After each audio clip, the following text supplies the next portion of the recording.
D'abord, c'est une joie d'être ici et de pouvoir vivre cette expérience unique où nous sommes ensemble pour réfléchir et trouver des voies pour accompagner les familles d'aujourd'hui à accueillir le message de Jésus-Christ et à être des témoins de l'amour et de la bonté de Dieu dans le monde d'aujourd'hui.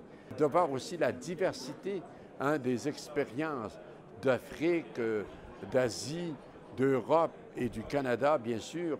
Nous ne vivons pas toutes les mêmes affaires, mais nous voyons qu'il y a même des similitudes et qu'il y a une difficulté, de nombreuses difficultés auxquelles font face les familles d'aujourd'hui. Et c'est pourquoi nous devons les accompagner et rejoindre les familles là où elles sont dans ce qu'elles vivent.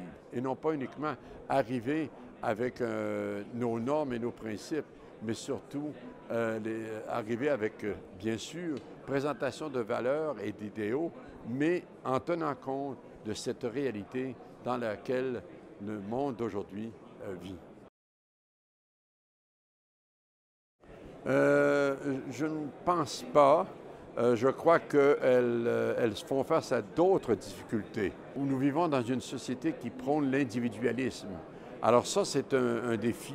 Comment faire en sorte que nous travaillons à bâtir des communautés de vie et toute la question aussi de la transmission de la vie.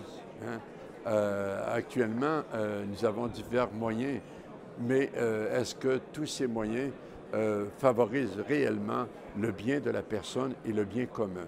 Il y a aussi donc cette recherche du bien commun qui est nécessaire. Et oui, il faut penser au bien des individus et des personnes, mais comment la famille doit être cette cellule de base de la société. Elle doit être un principe d'identité de la personne, mais aussi servir la société